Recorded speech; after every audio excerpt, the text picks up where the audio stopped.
Ahora está grabando. Vamos a Gmail.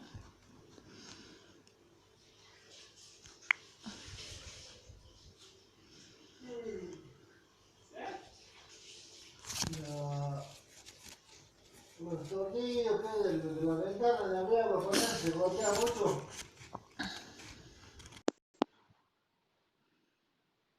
Como taco friche.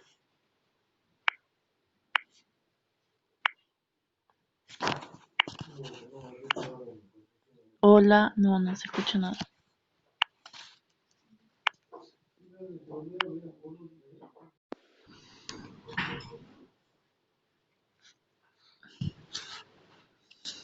Participantes.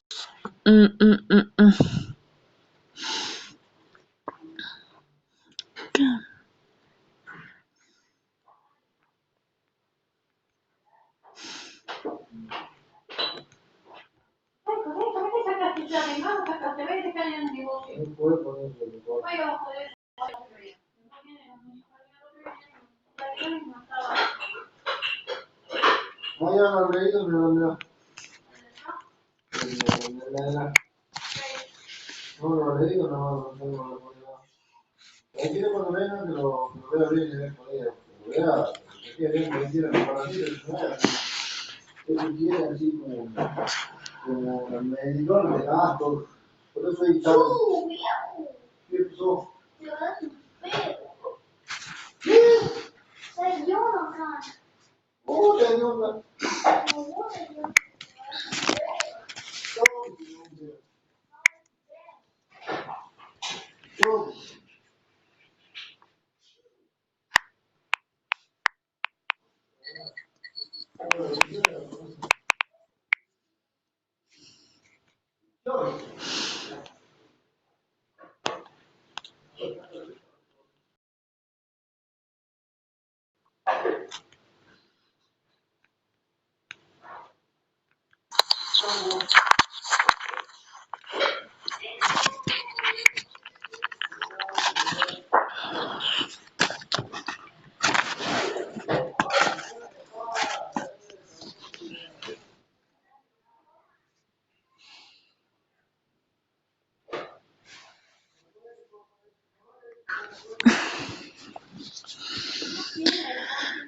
Más silencio.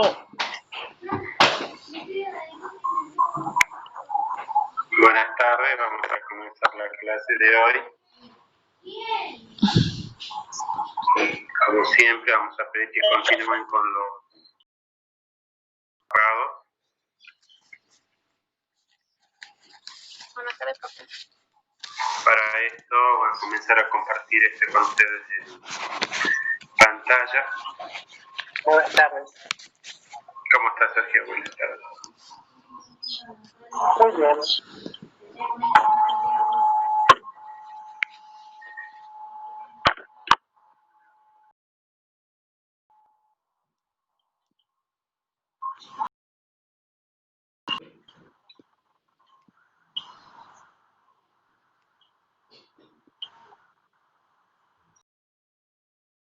Hablando de nosotros vamos a comenzar a trabajar cómo aprovechar la asignatura, que es el análisis de situación de salud.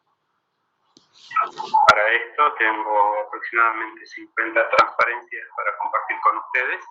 Luego de esta clase vamos a subir este Power y también alguna bibliografía para que ustedes puedan ir trabajando.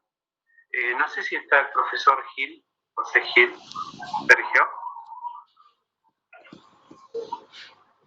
Sergio Flores. No lo veo.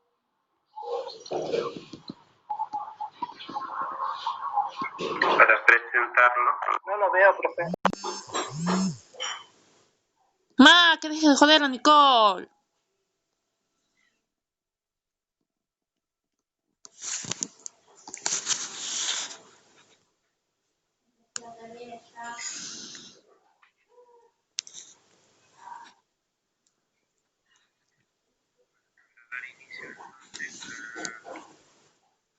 Pucha, la Nicole, pendeja chota.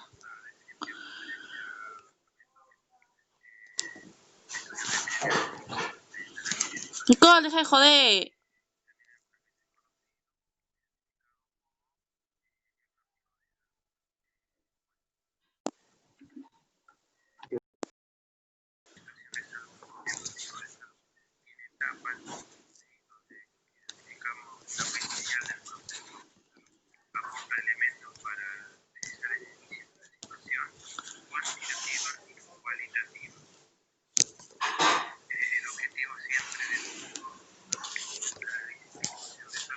Mostrar los resultados de una acción, por ejemplo, también de un programa, identificando hasta dónde se han obtenido los resultados. Según la OPS y la OMS, son destrezas para que el equipo que realice el diagnóstico pueda hacer una determinación para describir y examinar documentos.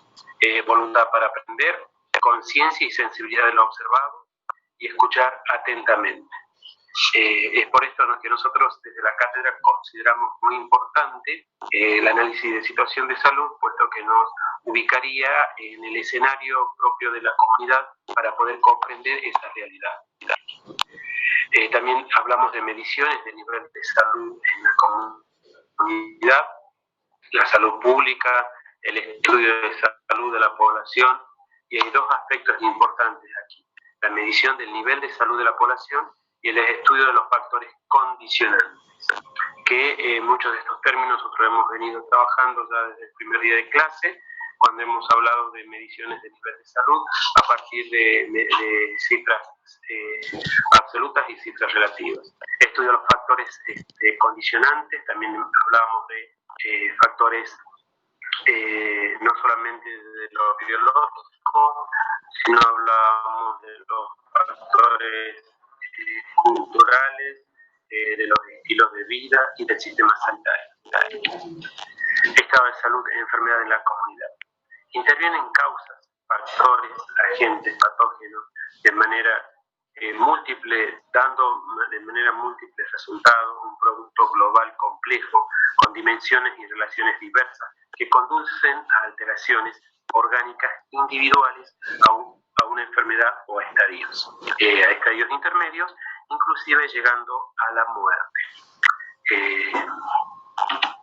Por eso decimos también que la medición del nivel de salud de la población dentro del diagnóstico de salud se hace a través de los indicadores de salud. Y acá volvemos a hacer hincapié en indicadores de salud desde cifras absolutas hasta cifras relativas de mayor complejidad en su construcción, pasando desde estas simples proporciones y razón, porcentajes también, hasta las tasas de morbilidad, de mortalidad. Los indicadores son el reflejo de una situación determinada, es decir, un indicador me está hablando, un indicador de salud me está hablando del momento y de un lugar determinado. Fuentes para recolectar los datos dentro de un análisis de situación de salud. Los informes, los documentos, informes claves para entrevistas, observaciones directas. Cuando nosotros llegamos a la comunidad para desarrollar un diagnóstico de situación de salud, o ASIS, ya existe en la comunidad datos que ya seguramente están recolectados, quizás no al fin del diagnóstico de situación de salud, sino que a los fines administrativos estarían ya algunos de esos datos recolectados. Por ejemplo, si yo me acerco a un centro de salud, si yo me acerco a una escuela, en el centro de salud tendré las consultas médicas por las que en mayor frecuencia llega el paciente o la comunidad al centro de salud. También en la escuela voy a tener la cantidad de población estudiantil. Si me acerco a la comisaría voy a encontrar documentos que van a hablar de la cantidad de registros de accidentes de tránsito, de violencia. Bueno, esto correspondería entonces fuentes para recolectar datos. Informes claves para entrevistas que también se pueden realizar. Y bueno, cuando yo me sitúo y voy a buscar informantes claves dentro de la comunidad, a líderes, a grupos específicos como jóvenes, de clubes deportivos, iglesias, centros de jubilados, puedo hacer entrevistas. Y si también quiero seguir indagando, puedo encontrar la observación directa, que es llegar hasta el lugar y observar qué está ocurriendo en esa región geográfica.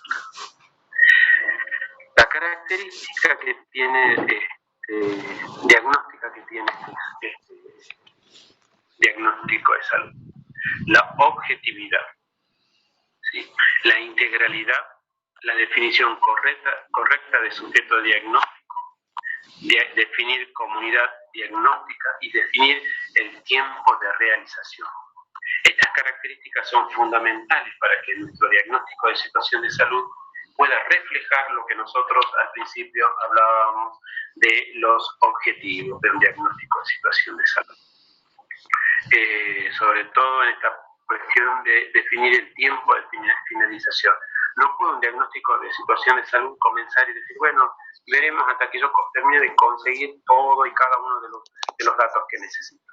Yo en esos objetivos que voy a plantearme al iniciar un análisis de situación de salud, debería ponerme un flash hasta el momento en que puedo conseguir la mayor cantidad de datos. Ahí hago la corte y hasta ese momento voy a ver qué resultados obtengo hasta ese momento. Bueno, dentro de la CIS o análisis de situación de salud voy a tener descripción y medición del nivel de salud comunitaria y los factores condicionantes. En esta etapa va a haber una explicación, un pronóstico y una evaluación. Muy similar a lo que nosotros trabajamos desde enfermería con proceso de atención de enfermería. Es decir, una descripción y medición del nivel de salud comunitaria y los factores condicionantes, una explicación a partir de la teoría, no es que voy a hacer una interpretación libre de lo que ocurre, sino de acuerdo a la teoría como marco de referencia, por ejemplo, el saneamiento ambiental. Voy a dar una explicación lógica de lo que está ocurriendo en el lugar. Un pronóstico, ¿qué es un pronóstico? Cuando yo en enfermería hablo de proceso de atención de enfermería, hablo de diagnósticos de proveedores. En el caso del análisis de institución de salud, hablo de pronóstico. Si estas condiciones que yo estoy observando continúan presentándose, ¿qué daño a la salud puede representar para primero el individuo, la familia, los grupos y la comunidad? Y por último, una evaluación. Evaluar todas las condiciones a las conclusiones a las que voy arribando a partir de la explicación y el pronóstico, y cuál sería la intervención que se podría realizar desde el sector salud. Descripción de la situación de salud. Punto de inicio sería la recolección de información. Descripción de la situación. Listado de problemas. Y aquí es donde nosotros debemos tener muy claro que por allí nosotros, si hacemos el abordaje al diagnóstico de situación de salud, voy a tener varias esferas que van a estar observando a una esfera en la parte central, y voy a tener una perspectiva desde la salud, una perspectiva quizás desde la economía, una perspectiva desde la educación, desde la seguridad, ¿sí? Y cada uno de esos datos o de esa observación me va a dar un listado de problemas. Por ejemplo, si yo me acerco a la escuela y comienzo a preguntar, seguramente ellos me dirán que el problema más grave que ellos tienen es la deserción escolar. Si yo voy al centro de salud y les pregunto cuál es el problema prioritario que ellos consideran, podrían decirme que la falta de vacunación en los niños. Si yo me acerco a la policía, ¿sí?, al destacamento policial, seguramente ellos me dirán que los accidentes de tránsito para ellos es un problema prioritario, ¿sí? Y de allí yo hago este listado de problemas con esta cuestión que le decía de la perspectiva de diferentes actores o procesos, inclusive organizaciones que estarían instaladas en la comunidad. Relación de problemas, ¿sí? Y factores de riesgo. Factores económicos, factores sociales, factores culturales, factores políticos y factores ideológicos.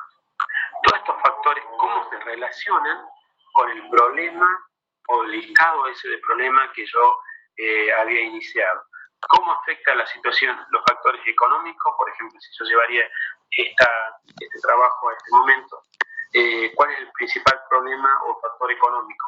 Es la falta de trabajo, la situación pandémica que hace que se reduzca el movimiento de las personas y hay problemas económicos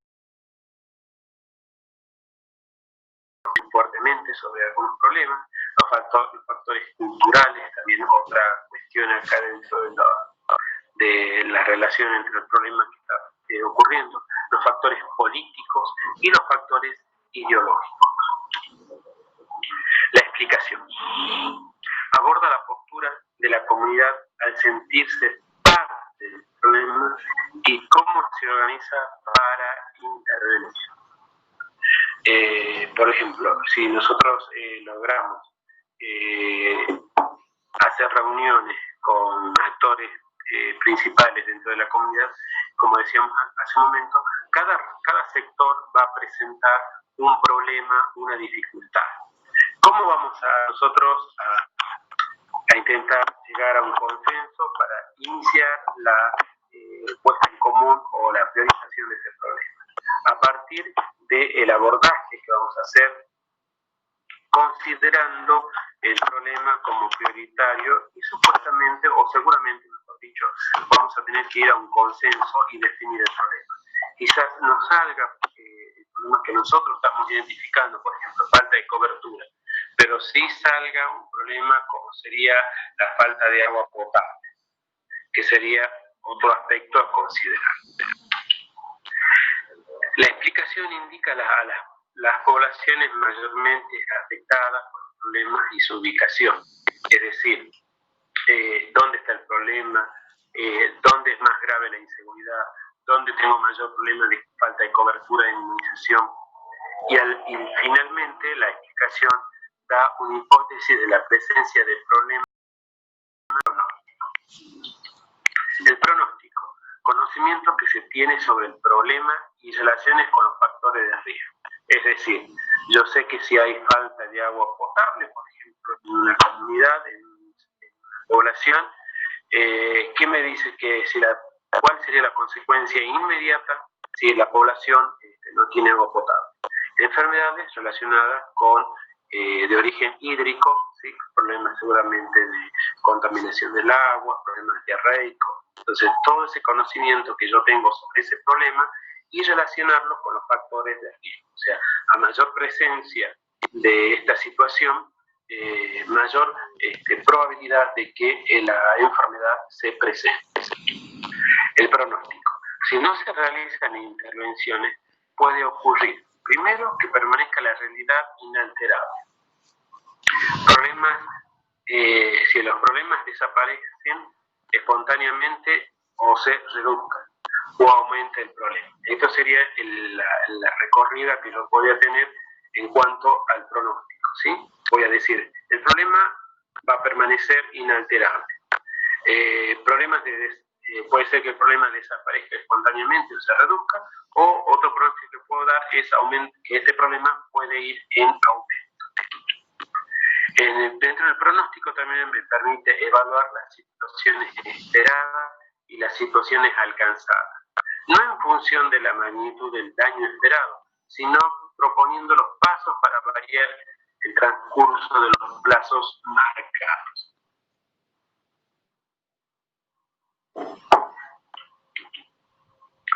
La evaluación dentro de la evaluación, la situación esperada en contraste con la situación inicial, basándonos en las intervenciones realizadas, nos permite observar si la situación ha mejorado, si la situación ha empeorado o si la situación permanece de igual manera. Técnica para el diagnóstico comunitario. El diagnóstico comunitario sea, el proceso investigativo, y como tal puede hacer uso de métodos y técnicas cualitativas y cuantitativas, es decir, cuando hablo yo de técnicas cual y cuanti, se refiere a la metodología del trabajo que voy a emplear en la comunidad. Técnicas para realizar un diagnóstico comunitario: apreciación rápida, datos necesarios, composición. Esto quiero que vayan anotando, que es fundamental, que ustedes van a tener que hacer, es composición poblacional. ¿Qué quiere decir esto de composición poblacional? A esto se refiere cómo está compuesta la población del lugar o de la provincia, de la ciudad donde yo quiero llevar a cabo ese diagnóstico de situación. ¿De dónde obtengo yo esta información? Por ejemplo, la composición poblacional, exactamente de los censos. ¿Dónde encuentro esa información yo hoy en Internet? La encuentro ubicada, recolectada y transformada en información en el INDEX, ¿sí? que es el Instituto de Estadísticas y Censos, que nos permite observar. El último censo que nosotros hemos tenido poblacional fue en el año 2010. Supuestamente en el 2020 nos tocaba el próximo censo, porque tiene esa característica los censos, que se hacen cada 10 años, son obligatorios, son simultáneos y son universales. ¿Qué sucede si yo no tengo la población actualizada en este momento? De la misma manera, ingreso al sitio web para buscar los datos según el INDEX en la web, y voy a encontrar proyecciones, ¿sí?, hasta el año 2050 inclusive, que me va a permitir a mí tener este dato fundamental, que es la composición poblacional. Luego también la organización y estructura comunitaria, es decir, cómo se organiza y cuál sería la estructura comunitaria. Por lo general nosotros este trabajo lo llevamos a cabo en barrios o en sectores de trabajo, y allí vamos a tener, como nosotros vamos del sector salud, vamos a tener un centro de salud cabecera, ¿sí?, que si lo hacemos en Salta Capital, tendríamos un centro de salud cabecera del barrio donde yo estoy por realizar el diagnóstico, y allí voy a saber cómo se organiza, cuántas escuelas hay, si hay escuela primaria, si no hay escuela primaria, si hay escuela secundaria, si hay terciarios, si hay iglesias, qué tipo de iglesias hay en la zona. Toda esta organización y estructura comunitaria. Si existen clubes deportivos, si existen algunas asociaciones o cooperativas que ahora están muy de moda dentro de la actividad económica de la población. Y también, por último, la capacidad comunitaria.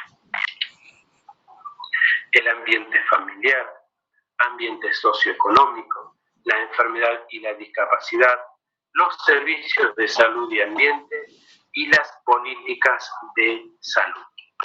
El diagnóstico participativo. ¿Qué quiere decir? ¿Cuántos tipos de diagnóstico puedo identificar? Puedo identificar uno, que es el diagnóstico participativo, que es aquel donde el que lleva a cabo el diagnóstico no es un mero observador desde afuera de la comunidad, de la realidad, sino que participa activamente, ¿sí?, como parte de esa comunidad en la elaboración del diagnóstico. Para esto, el enfermero tendría que estar dentro de la comunidad, trabajar con la comunidad para poder definir al diagnóstico como diagnóstico participativo. Los miembros de la comunidad participan en la toma de decisiones y no solo brindan información. Eso es fundamental dentro de un diagnóstico, sino que no tan solamente nos cuentan cuáles son los problemas, que cuando llueve se inunda la cal, sino que aparte de esto, ellos toman decisiones, ¿sí?, en la participación, y no solamente nos brindan la información. Los participantes van tomando decisiones sobre una base informada. Entonces, ¿cómo tiene que ser esa base informada? Con expertos. ¿Por qué? porque lo que nosotros hemos observado en estos últimos años, en estos últimos tiempos, como algunos temas en salud no conocen los aspectos sanitarios y lleva a ese análisis que provoca en la comunidad confusión. Por eso decimos que los participantes van tomando decisiones sobre una base informada. Para esto nosotros debemos tener y seleccionar personas que nos ayuden y que tengan conocimiento. Si la problemática a resolver o la problemática observada es sobre infraestructura, sobre canalización, sobre pavimentación de las calles, tendremos que tener a alguien experto en esa problemática para poder tomar la decisión adecuada, para que pueda asesorar además a la comunidad. Ni qué hablar cuando hablamos de temas de salud, tendríamos que estar involucrados directamente los enfermeros en este proceso de toma de decisión.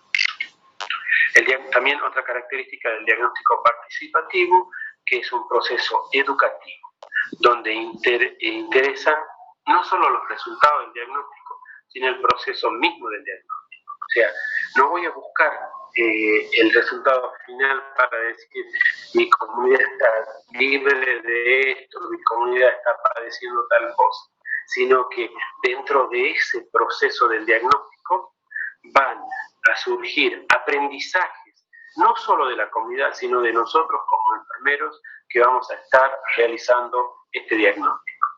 Por eso decimos que el diagnóstico o el análisis de situación de salud es un proceso educativo. En el diagnóstico participativo predomina la concentración y el consenso. ¿Qué quiere decir esto? Algo que nos cuesta a nosotros de pronto poner en práctica, que es el consenso. Concentración, ¿por qué?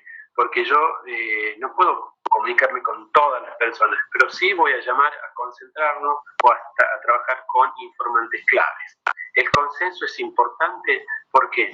Porque toda toma de decisión parte de un consenso, de ponernos de acuerdo en alguna problemática en común.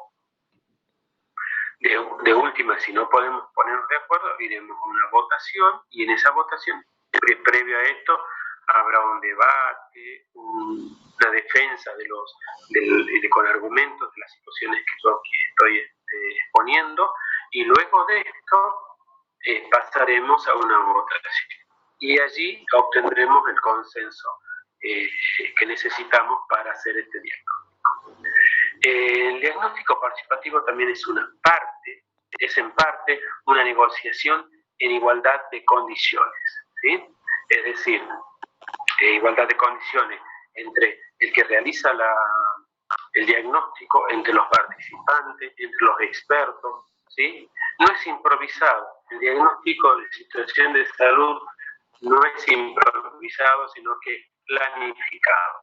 Esto quiere decir que yo me debo sentar en un escritorio en la primera etapa de diagnóstico o análisis de situación de salud y proponerme los objetivos. Es decir, desde enero a febrero voy a hacer la recolección de datos, ¿sí? Y lo voy a hacer de esta manera.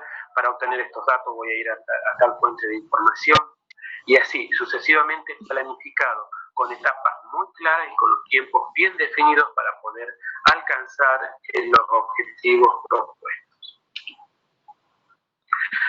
Y esto también es importante, los pasos del diagnóstico participativo. Convocar a los actores sociales, ¿sí? ¿Cómo identifico yo los actores sociales? Como decíamos hace un momento, desde la perspectiva educativa, seguramente el actor social muy importante será el director de la escuela, seguramente las maestras, y por qué no también los niños dentro de esa escuela, ¿sí?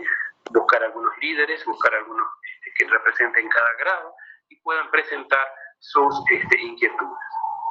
Otro paso es reflexionar la importancia de conocer la realidad. ¿Por qué decimos que es importante reflexionar sobre la importancia de la realidad? Porque esto nos permite situarnos ¿sí? Y poder hacer una mirada retrospectiva, mirando hacia atrás, dónde estábamos hace un tiempo, dónde estamos parados ahora, cuál es nuestra realidad y a dónde podemos llegar si este problema no se resuelve, y si se resuelve, cuál sería la mejor situación para alcanzar. Se debe hacer un plan de diagnóstico con etapas bien definidas. Recoger la información, procesar la información, realizar una encuesta, ir a las escuelas, todo debe estar perfectamente diagramado dentro de ese plan diagnóstico. Redactar la información. Es muy importante comenzar en cada uno de los pasos, decir, yo conseguí esta información, hay 3 centros de jubilados, hay 2 escuelas primarias y vamos redactando, con tantos niños, con tanta cantidad de adultos mayores que participan en este centro de jubilados. Todo esto debo ir redactando en un cuaderno que yo voy a habilitar para tal fin.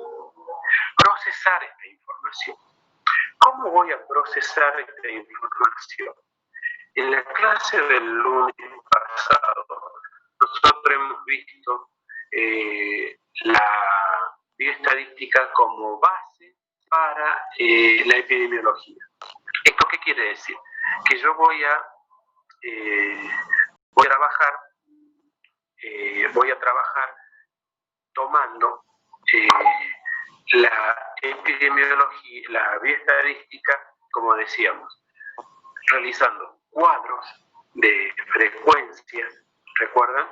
Tomando las frecuencias absolutas, calculando las frecuencias relativas, las frecuencias porcentuales, luego voy a calcular mi medida de posición.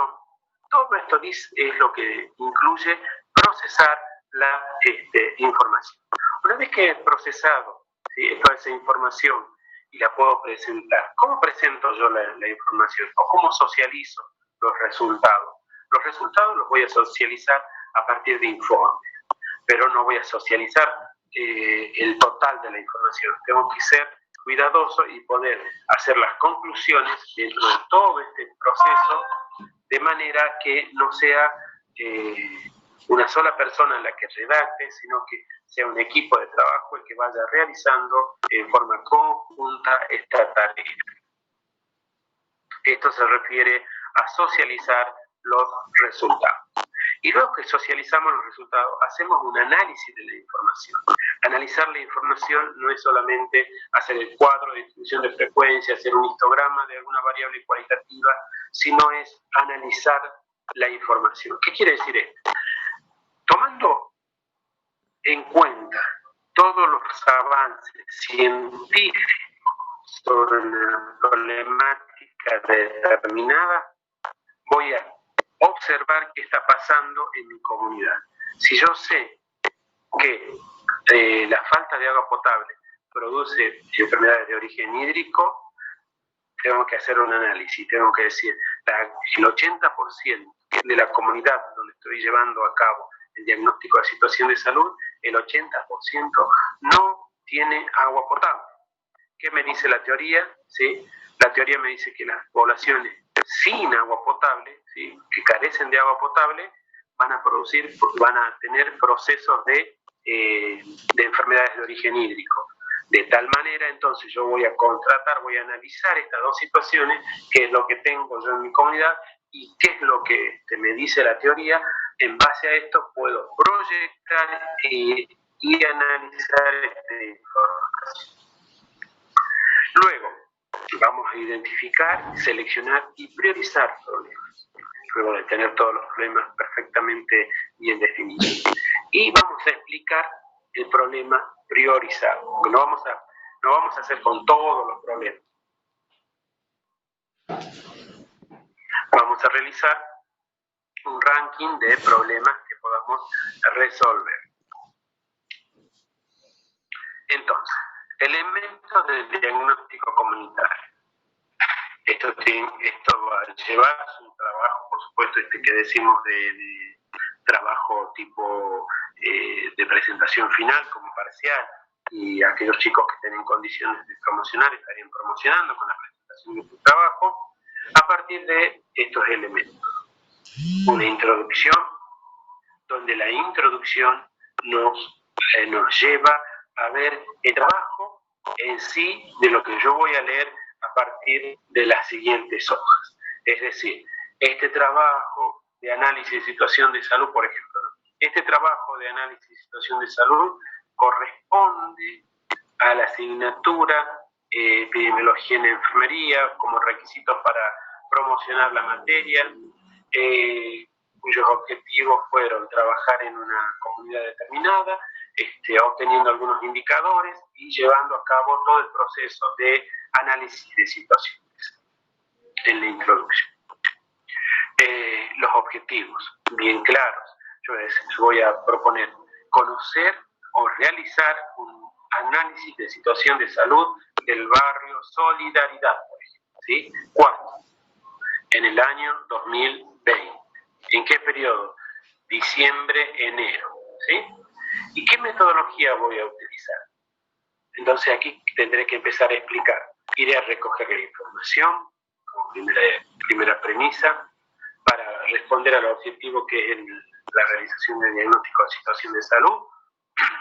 La vamos a llevar a cabo entre 5 compañeros. Algunos se van a dedicar a hacer la parte demográfica, otros la parte de salud, otros la parte de educación, ¿sí? Luego de esto vamos a procesar esta información a través de un programa Excel, vamos a colocar la información que tengo y finalmente voy a presentar la información a través de cuadros, tablas o gráficos según lo que corresponde. Y por último voy a tener, esto es metodología, ¿no? Voy describiendo todas las formas en que voy a hacer el abordaje de este diagnóstico de situación. Y por último voy a colocar los resultados, ¿sí? Los resultados de ese diagnóstico a partir de esto que decía, tomar lo que está ocurriendo en mi comunidad, contrastarlo con lo que dice la teoría con respecto a esa situación concreta y hacer proyecciones, cómo quedaría este trabajo, ese problema sin la modificación con la intervención, cómo estaría quedando este trabajo. Bueno, ¿qué vamos a observar? El medio ambiente físico. Vayan tomando nota, esto no se preocupen, va a quedar también en el aula. Ubicación geográfica. ¿Por qué es importante la ubicación geográfica? Nosotros cuando comenzamos esta asignatura decimos que epidemiología tiene 3 variables, por excelencia 3 variables epidemiológicas, que son tiempo, lugar y persona. Y la ubicación geográfica habla de esto, ¿sí? Del lugar. No es lo mismo el clima, lo que puede ocurrir en San Antonio de los Cobres, que lo que puede ocurrir en la localidad de Joaquín B. González, ¿sí? Son lugares muy diferentes, no tienen la misma ubicación geográfica y para esto es necesario que yo, cuando defino mi diagnóstico de situación de salud, ubique geográficamente al sitio donde voy a llevar a cabo ese diagnóstico de situación de salud. Voy a decir que es un barrio, Solidaridad, ubicado en la zona sur de la ciudad de Salta, de la ciudad capital de la provincia de Salta, la provincia de Salta que está ubicada al norte, bueno, y ustedes van a describir con todos los detalles de la ubicación geográfica. Y van a hablar también de cuestiones climáticas. ¿Cuáles son las características? Si es que llueve muy frecuentemente, si es un clima seco, o si todo el año tiene una temperatura adecuada, o si hace excesivo frío, ¿sí? Van a tener que colocar esta cuestión del clima. Principales recursos naturales con el que cuenta el lugar donde vamos a realizar el diagnóstico de situación.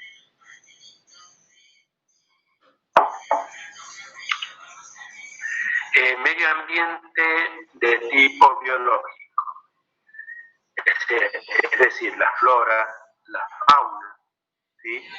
Flora y fauna que es importante para nosotros conocerla, refiriéndonos a los tipos de vegetación, a los tipos de animales que existan por la zona, las características demográficas. Vamos a ver la pirámide poblacional, que es una distribución de la variable edad y sexo. la composición étnica, la distribución geográfica en urbano y rural, urbano marginal, la natalidad, la fecundidad, el estado civil, las migraciones y el crecimiento de la población. Todos estos aspectos son muy, pero muy importantes al realizar el diagnóstico de situación de salud, puesto que en las pirámides poblacionales nosotros sabemos, o mejor dicho, les vamos a informar, que la pirámide poblacional, como decimos, es la representación gráfica de la distribución de la variable edad y sexo en una gráfica que termina dando una pirámide. Entonces, en la base de la pirámide yo voy a tener varones y mujeres distribuidos según edad. Entonces van a ir subiendo, cuanto más hacia arriba va esta pirámide, están los años más avanzados. O sea, de 0 a 5 tengo la base de la pirámide, ¿sí? Y así voy subiendo hasta 65, 70 y más. Esto me permite claramente definir qué tipo de población estoy hablando. Sabemos que la de base ancha, o sea, una base muy ancha, con el pico muy agudo al final de la pirámide, me está hablando de una población con las características de países subdesarrollados. Cuando yo tengo una población de base angosta, o sea, pocos niños, y tengo mucha, y la parte superior de la pirámide es más ensanchada, voy a tener una población envejecida, que es el claro ejemplo de esto son las poblaciones de Europa, por ejemplo, donde tenemos poblaciones envejecidas. Esto me permite claramente este gráfico poder identificar cómo serían las características poblacional de la región que estoy analizando. Situación socioeconómica, o sea, de qué vive la gente en ese lugar, si la mayoría trabaja en el Estado, o trabaja por cuenta propia, o trabaja con actividades en las zonas rurales. Eso es fundamental de identificar. Otro aspecto es la religión que se practica en la zona. Nosotros sabemos que en Argentina, en Latinoamérica y Salta predomina la iglesia católica, pero eso no quita que haya también grupos dentro de la comunidad que profesen otra fe. Ustedes prenden un canal de televisión y van a ver prenden un televisor, y van a encontrar 4 o 5 canales donde está una famosa iglesia ahora que está difundida, que es tipo evangélicos, donde están algunas prácticamente todo el día transmitiendo, donde hay mucha gente que acude a esas iglesias. Entonces es importante conocer para saber cómo está constituida o cómo hacer un diagnóstico de esta situación. Entonces, el idioma o la lengua es otra cuestión fundamental en la región nuestra, en la región de Salta, Jujuy. Nosotros sabemos que el idioma impuesto es el castellano, pero también conocemos que hay otras lenguas por la población que nosotros tenemos, poblaciones originarias. Tenemos lenguas como el quechua, tenemos etnias como la raza michí, toba, ¿sí? Que tienen su propia lengua, su propio idioma, que con la imposición occidental de querer, de pretender de civilizar a los pueblos, fueron más bien como aniquilando esa cultura muy rica que había en nuestra región. La situación, también tenemos que ver la instrucción, qué tipo de instrucción está dada dentro de esa comunidad. Es decir, yo no puedo ir a preguntar en un pueblo si son todos universitarios cuando no hay una universidad en ese lugar. Por eso tengo que ser coherente al momento de hacer el análisis, qué tipo de instrucción tiene lugar. Si los chicos no tienen un secundario, difícilmente que puedan llegar a realizar un secundario, tengan jóvenes de esa edad, en edad de hacer el secundario en ese pueblo. Entonces tengo que ver, para ver el nivel de instrucción, tengo que primero valorar cuáles son las instituciones educativas que existen en la comunidad. La comunicación y el transporte es otro aspecto a tener en cuenta en el análisis de situación de salud, porque la comunicación, hoy por hoy nosotros, gracias al Internet, por ejemplo, en este momento podemos estar 250 personas aproximadamente conectados, tomando clases a través de la virtualidad, que seguramente si esta pandemia se hubiera ocurrido hace muchos años atrás, no podríamos estar hablando de esta conectividad que tenemos. O sea, la comunicación es importante, no solamente la comunicación digital, la comunicación que existe por los caminos, por las carreteras, conocer cuál es una ruta nacional, si atraviesa esa localidad una ruta nacional, provincial, si los caminos son seguros, si los caminos están habilitados toda la época del año, si cuando comienzan las lluvias seguramente algunos de ellos quedan inhabilitados. Y sin ir más lejos, nosotros tenemos una localidad acá en Salta, donde Vaqueros, y tenemos el departamento de La Caldera, la localidad de Vaqueros, hacia la zona oeste tenemos una localidad que se llama Yacones, que para acceder a ese lugar se va por el lecho del río, y que en épocas de estivales, donde ya comienza la lluvia, el río crece y prácticamente es imposible la comunicación con ese sitio. Y no es muy lejos, no queda a 100 kilómetros, no, mucho menos, quedan a 20 kilómetros, quizás 30 kilómetros de la ciudad de Salta. El transporte es fundamental. Hoy nuestra ciudad de Salta tiene un sistema de Saeta, creo que es la empresa, que nos ayuda a través de las líneas de colectivo a conectarnos. Por el crecimiento que hubo en la ciudad de Salta y en la población, se implementaron algunos recorridos transversales o troncales, que también les llaman, que unen diferentes barrios, ¿sí? Desde la zona sur a la zona norte, de la zona oeste a la zona este, que es importante para el transporte. ¿Por qué? Porque donde hay transporte, donde hay rutas, donde hay caminos, el progreso y la actividad económica también crece. La población económicamente activa. La población económicamente activa son los jóvenes mayores, ¿sí? Que ya pueden estar trabajando. También debo conocer cuál es la cantidad de personas. La ocupación es más frecuente del lugar. Si son, como decíamos hace un momento, trabajaban en el campo, si eran personas que tenían sus propios negocios. El ingreso familiar promedio. Esto quiere decir cuánto ingresa en promedio a la familia en cuestiones económicas. Las condiciones higiénico-sanitarias, las características físicas de la vivienda, hacinamiento, agua de consumo, disposición sanitaria discreta, disposición sanitaria de desechos sólidos o de residuos. ¿Dentro de qué marco vamos a observar estas condiciones higiénico-sanitarias? Dentro de un marco de referencia que es el saneamiento ambiental. Dentro del saneamiento ambiental nosotros tenemos más o menos 7 áreas de saneamiento ambiental que nos permiten valorar la situación. Sería la distribución de agua potable, la recolección de residuos, el control de vectores y roedores, las viviendas sanitarias, higiene en el trabajo, agua potable, ¿sí? Que serían esas áreas o esas áreas dentro de lo que es saneamiento ambiental para poder valorar las condiciones higiénico-sanitarias. Organización comunitaria. La forma organizativa de la comunidad, ¿sí?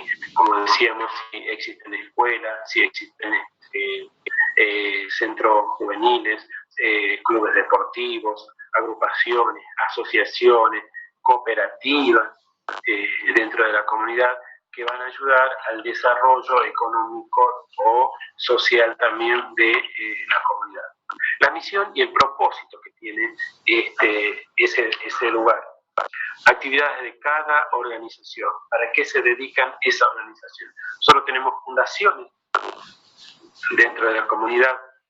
Algo también que prosperó en estos últimos años, que son los centros de integración comunitaria, o famosos SIC, que ustedes habrán escuchado.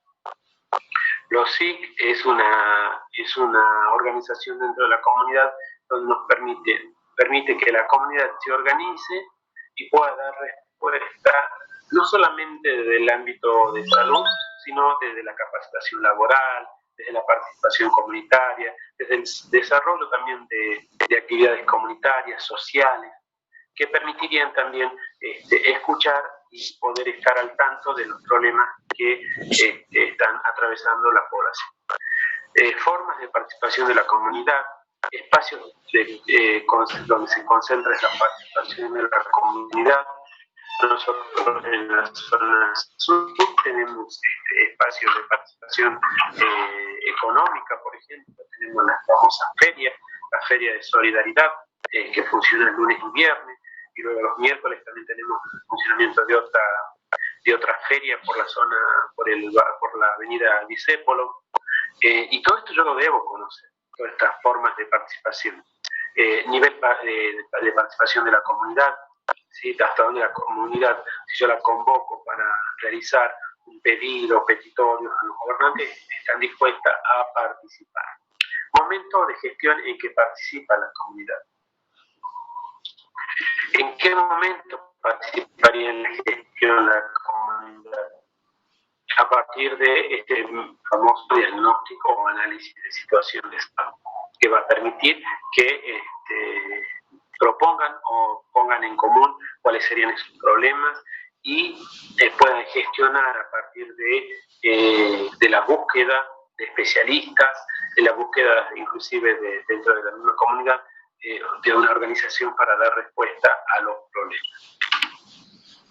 Los indicadores sanitarios.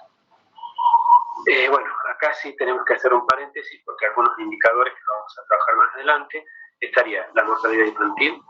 La mortalidad infantil, que es un indicador nivel de salud, nivel de vida también de la comunidad, puesto que la mortalidad infantil me estaría diciendo cuántos niños mueren cada 1000 nacidos vivos. Salta para el año 2010, nosotros teníamos aproximadamente 12,8 la tasa de mortalidad infantil cada 1000 niños. Esto nos quiere decir que cada 1000 nacimientos se morían 12 niños por causas que son muy prevenibles, o sea que es un número elevado para nosotros la mortalidad infantil. La mortalidad materna es otro indicador también que nos golpea muy duro cuando nosotros comenzamos a analizarlo, porque estamos hablando de la muerte de la madre, de la mujer de la que lleva adelante el hogar en muchas ocasiones. La mortalidad infantil también se mide sobre nacidos vivos, o sea, es la cantidad de mujeres que mueren a causa de o durante el parto, puerperio, embarazo, parto y puerperio, ¿sí? En un lugar determinado, en un tiempo determinado, sobre los recién nacidos vivos, por un factor de amplificación que está estipulado, que es 10.000. También tenemos nosotros un indicador negativo para la provincia de Salta, muy elevado, que nos está hablando de que muchas mujeres mueren, ¿sí? Y las causas son muy prevenible, porque todo el sistema de salud estaría enfatizando su accionar en esta población, en la infantil y en la población materna. La mortalidad general, que es otro indicador que me va a definir a nivel general cuántas personas mueren sobre la población total. Los de morbilidad, que serían las de enfermedad, la tasa de morbilidad, o sea, cuántos enferman, y dentro de la morbilidad yo tengo dos tipos de morbilidad. Voy a tener la incidencia y la prevalencia. La incidencia me mide la capacidad, la incidencia me mide casos nuevos y la prevalencia me mide el volumen, ¿sí? De cuántos existen hasta ese momento de una determinada enfermedad. Otra problemática, otro indicador que nosotros nos toca muy de cerca en Salta sobre todo, es la desnutrición. Desnutrición infantil o desnutrición también materna es muy difícil. La desnutrición infantil a nosotros nos tocó en algún momento de este año con el profesor Sergio Flores visitar Santa Victoria donde muchas de las poblaciones son poblaciones originarias, y ver la situación económica que ellos están padeciendo y la gran mortalidad y la desnutrición en esos sitios. Desde algo muy sencillo como es la provisión de agua potable, que falla, hasta el uso inadecuado o el abuso de algunos comerciantes con respecto a la utilización de los subsidios que se le dan a los pueblos originarios para paliar un poco la situación de hambre, de necesidad. Son utilizados vendiéndole motos, vendiéndole cosas que no son necesarias para este tipo de poblaciones, porque no es que uno no quiera que ellos tengan una moto o prosperen, sino que tienen otra prioridad y tiene otro fin el subsidio, y no es utilizado de esa manera. Otro indicador es, dentro de lo que vamos a hacer el análisis de situación de salud, es la cobertura e inmunización. Cobertura e inmunización que se refiere a una población determinada, ¿sí? Yo tengo 1000 niños, esos 1000 niños pretendo alcanzar por arriba del 95% de cobertura, o sea que debo tener 950 chicos vacunados al finalizar el año, con todas las vacunas que les correspondan según la edad de ese niño. Si no llego a ese porcentaje, que jamás se llega, la profesora María Medina nos puede dar fe de esto porque ella trabaja en el programa de inmunizaciones, jamás se llega al 95, ni siquiera al 90% en la cobertura de inmunización. Otro aspecto a considerar como indicador es la discapacidad. Discapacidad que tiene que ver con problemas orgánicos, problemas físicos de las personas, que muchas veces están relacionados con sustancias tóxicas que se utilizan en el medio ambiente, como las sustancias para evitar el crecimiento o favorecer el crecimiento de algunos monocultivos como la soja, como el tabaco, contaminando algunos suelos, contaminando el agua. En este momento recuerdo un trabajo hecho con la doctora Gladys García de la Facultad de Naturales, donde ella comenzó a investigar alteraciones en las ranas, en los sapos, en la región donde se utilizaba sustancia o pesticidas, mejor dicho, dándole malformaciones. ¿Sí? Esta utilización de estas sustancias tóxicas permitían malformaciones en sapos y en ranas. Se le realizó en algunos casos placas para ver cómo se deformaba la cadera de estos animales, y también había una malformación a nivel de los dedos, en los miembros inferiores de estos animales. Entonces, la discapacidad, si yo la comienzo a relacionar con la biología y puedo demostrar que las sustancias que se utilizan están causando daño, es muy importante. Y mejor, si yo no encuentro ninguna discapacidad relacionada, sería con la utilización de pesticidas, sería una situación ideal. Los servicios de salud. Los servicios de salud están enmarcados en todas las políticas de salud aplicadas en una comunidad. Políticas de salud que son líneas de acción que va a tomar el Estado, el gobierno de turno, para poder paliar la situación de salud en la comunidad. Organizaciones de la red de servicios de salud. Ustedes saben que en Salta, a diferencia de otras provincias, nuestro sistema sanitario está establecido por una red de servicios, una red sanitaria de servicios, donde tenemos dividido por áreas geográficas. Luego estas áreas geográficas están lideradas por zonas geográficas por áreas operativas que a su vez son representadas por hospitales cabeceras. Estos hospitales cabeceras de acuerdo al lugar o al sitio donde se encuentran, estarían dando niveles de complejidad, y vamos de niveles de complejidad muy básicos o primer nivel de atención hasta hospitales de mayor complejidad, como serían los que están ubicados en Salta capital. Esto sería la organización de red de los servicios. ¿Y qué queremos nosotros que ustedes expliquen cuando vayan a hacer este trabajo? Por ejemplo, si yo estoy vivo en el barrio Morosín y tengo una inquietud con respecto a mi salud, quiero controlarme la tensión arterial, ¿dónde debo asistir? ¿Me voy al Hospital San Bernardo, saco un turno en el Hospital San Bernardo para que me dé un cardiólogo? No, sencillamente a través de esta organización de red de servicios de salud, yo voy a identificar un centro de salud, ¿sí? Que es del barrio Morosini, que está sobre la avenida Bélgica. Este centro de salud atiende desde las 7 de la mañana hasta las 7 de la tarde. Entonces, yo puedo llegar ahí con mi problema de salud y allí ellos me pueden derivar, me pueden atender en ese lugar, inclusive hay hasta laboratorio en ese lugar, y luego, si necesito una mayor complejidad, recién estaría siendo derivado a un hospital de mayor complejidad. Esto sería la red de servicios de salud. Organización de los niveles de atención, de acuerdo al nivel de atención que tengan el sitio, ¿sí?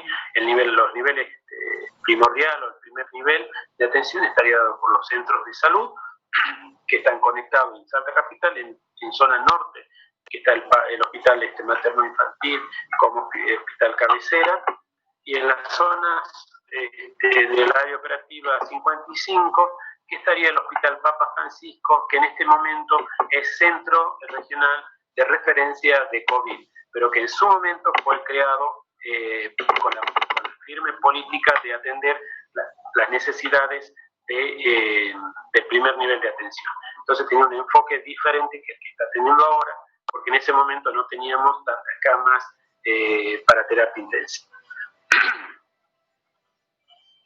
El Papa Francisco tenemos 31 centros de salud distribuidos en toda el área geográfica, abarcando hasta inclusive localidades, barrios como Las Tunas,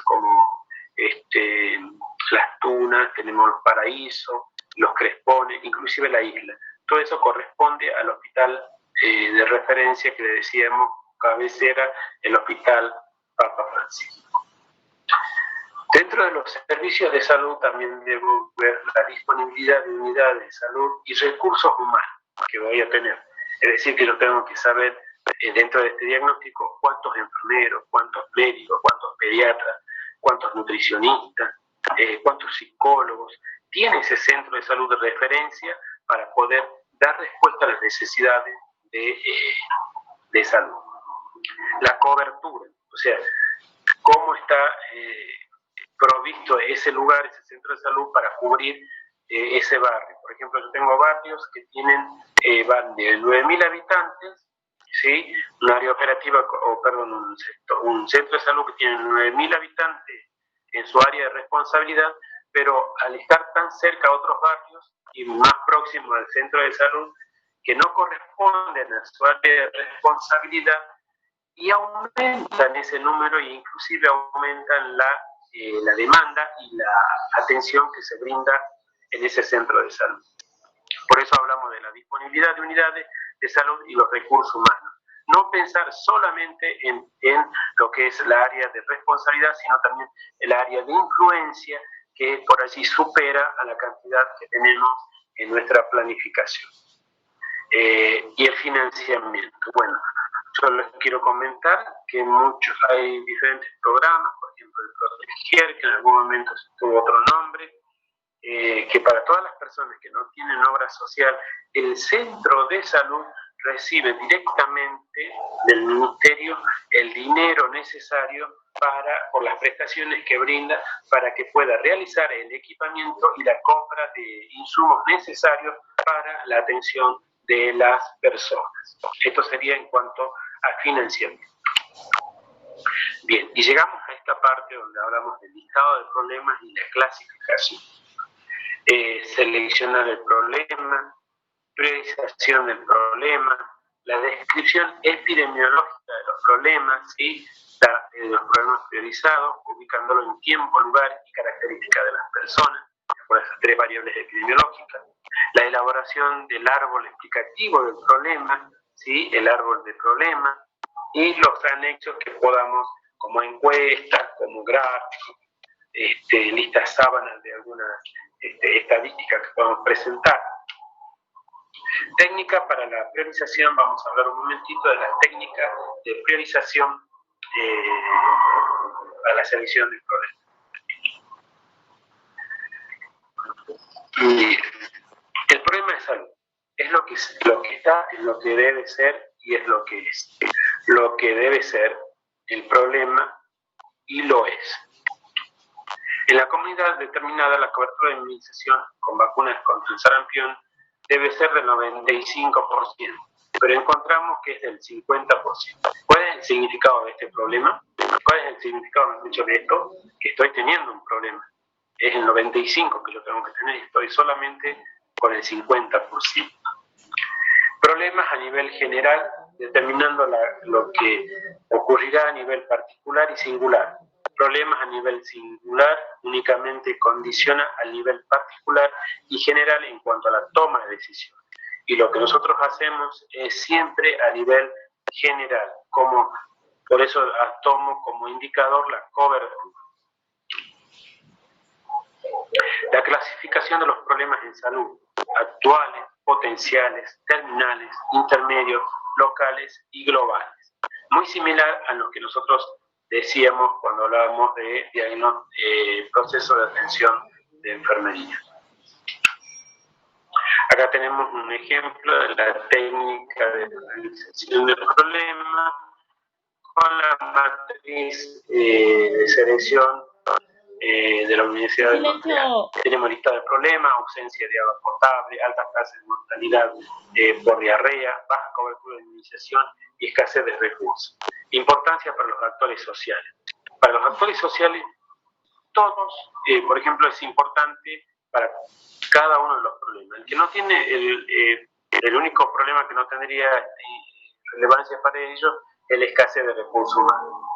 En cuanto a la capacidad de solución, el único que podemos resolver supuestamente sería la alta tasa de mortalidad por diarrea.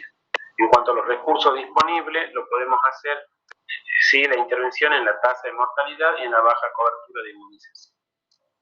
Esto sería para priorizar el problema y vemos aquellos problemas que tienen más signos positivos, serían los que nos estarían dando la priorización del problema. La observación. Debe haber tres, como decíamos, cruces en cada problema para que sea seleccionado.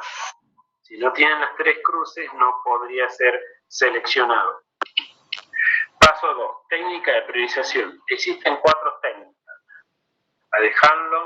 La de Hanlon modificado, la técnica de Green y la técnica de colores. Que no lo vamos a avanzar demasiado esto porque en realidad en este momento no nos vamos a dedicar a esta parte. Bueno, estos serían algunas. La puntuación, test de Hanlon modificado, cambia la factibilidad por la vulnerabilidad. Test de Green, que serían los problemas importantes, menos importantes, modificables y los no modificables. Bueno, acá tenemos los más importantes modificables, prioridad 1 para intervenir, y los más importantes no modificables, prioridad 1 para investigar. ¿Por qué? Porque si no lo puedo modificar, tengo que investigar cuál es la causa que no lo puedo modificar. Luego tenemos la de los colores también, que es muerte por diarrea, baja cobertura de inmunización y escasez de recursos. O sea, cuanto más rojos encontremos dentro de los cuadros, serían los problemas priorizados. El árbol del problema también, que es una técnica para definir la priorización de problemas. Vamos a tener en la parte superior, en la copa del árbol, vamos a tener los efectos, en las raíces vamos a tener las causas, y en el medio, el tronco, nos estaría dando el problema principal. Por ejemplo, tengo en la base o en la raíz, tengo pobreza, condiciones higiénicas deficitarias, desempleo, poco acceso a los servicios de salud, bajo nivel escolar, cultura popular, migración, hacinamiento, contaminación de agua, Estas serían las bases para darme qué cosa. El problema es que la alta tasa de parasitismo o parásitos a nivel intestinal. ¿Y qué efecto voy a tener?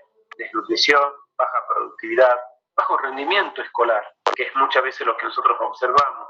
Niños que no avanzan, no pasan de grado, se les cuesta ir a la escuela, y por allí el papel fundamental que cumplen los maestros, comprendiendo estas desigualdades sociales y comprendiendo estos problemas como prioritarios, pueden dar contención a los niños. Menor fuentes de ingreso, por supuesto, pobreza y desempleo, y también otro efecto es el síndrome anémico, mayor incidencia de malformaciones congénitas. Bueno, y acá ya habíamos hablado de las resistencias, cómo repiten los grados y la inmunodeficiencia. Este sería un ejemplo de árbol de crónico. Bien. Luego, al final, vamos a leer las preguntas. Quiero pasar al otro Power. Bueno, esto sería sobre análisis de situación de salud. Quisiera pasar al otro Power, que es el de vigilancia epidemiológica.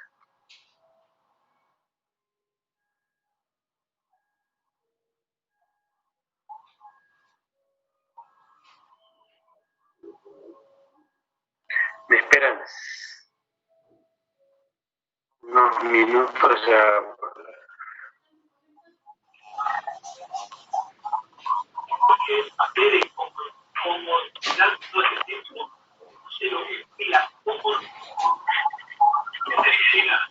Hola.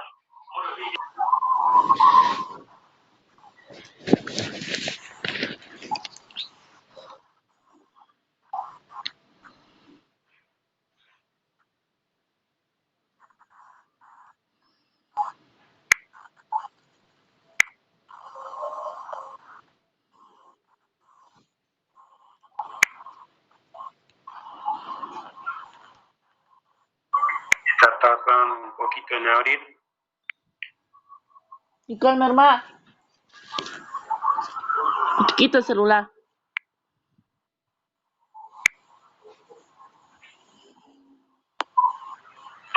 Esperemos unos minutos. Yo voy a acercarme un vaso con agua, por favor, me tienen paciencia.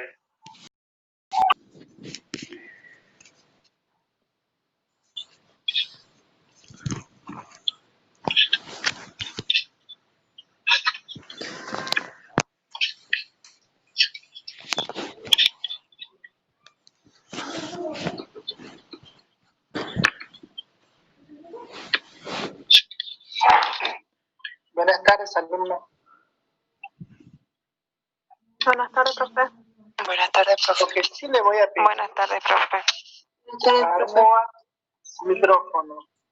Si no, voy a tener que sacar de la sala, ¿no? Pero ya dijimos, el profe dijo, van con nombres, no con los números de los celulares, el nombre completo del alumno. Por favor, para no tener los inconvenientes que tuvimos la otra vez. Profe, ¿Sí? tengo una consulta, Dígame. ¿puede ser? Sí, hasta que venga el profesor. Bien. Yo veo que de la cátedra, o sea, está perfecto las reglas que ustedes ponen, está bárbaro, digamos, o sea, uno se acata lo que ustedes dicen y eso está bueno. Pero, por ejemplo, el lunes, ustedes nos dijeron que nos iban a subir al aula virtual, por ejemplo, el Power del lunes para que vamos leyendo y no lo hicieron, o sea, si ustedes exigen, ¿por qué nosotros no podemos también tener el mismo criterio? No le comprendo el criterio que usted quiere tener, entonces decimos que Que nos nosotros suban, si exigimos, ustedes nos dijeron, y ustedes también exigen, nos dijeron ¿pero qué exigen ustedes? que nos suban el material No para entendí. ir leyendo. Sí, chicos, sí, no lo entiendo, pero esta vez no, digamos, la profesora tuvo un inconveniente, usted tampoco lo ven, la profesora trabaja, Perfecto. igual que Por eso ustedes, mismo. pero no tenían esta semana el trabajo práctico, discúlpeme. No importa, pero uno Sí por ahí, tiene la uno semana por ahí que también viene. quiere. Pero uno tiene tiempo para ir leyendo y lo puede ir haciendo, o sea, a eso es lo que voy. Sí, no lo entiendo yo, pero Bueno, eso lo dejamos que lo explique la profesora, porque la profesora debe haber sido.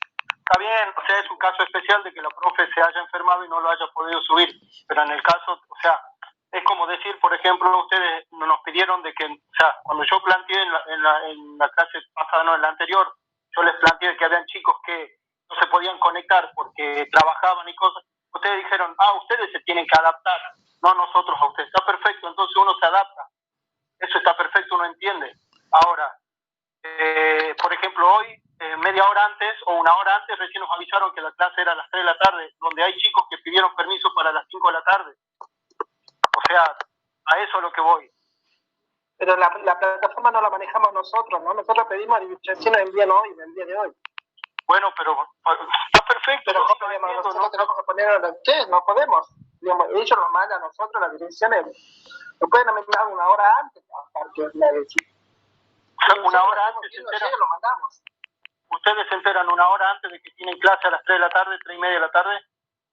De que no habilitan la plataforma. Aparte, ustedes tienen que tener el horario de 15 a 19, porque son 4 horas de la materia. No sé que van a discusión de que si están o no están. Ustedes tienen que estar de lunes y jueves, 7 horas. De 15 a 19 a disposición. Claro, porque es el horario de la materia.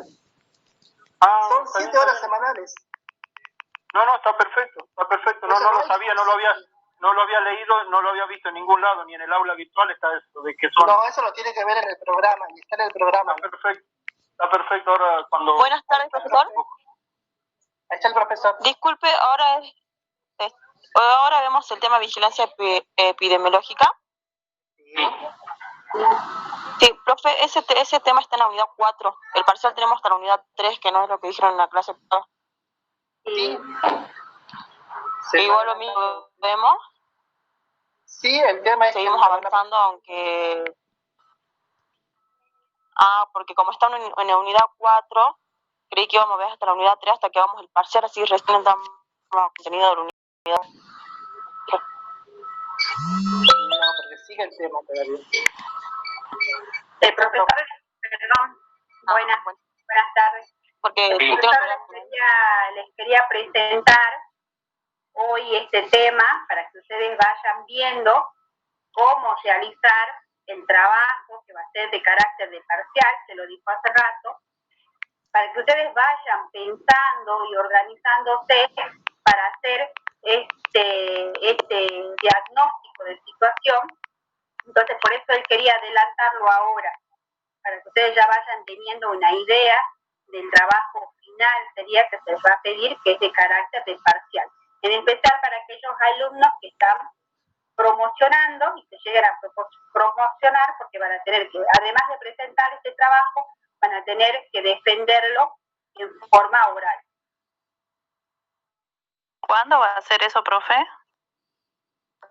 Cuando termine la materia, al final de la materia, ustedes van a tener que presentar sí, para que nosotros lo podamos corregir, aprobar, y si están aprobados, pasar a la instancia oral de la defensa del mismo, aquellos que estén en condiciones de promocionar.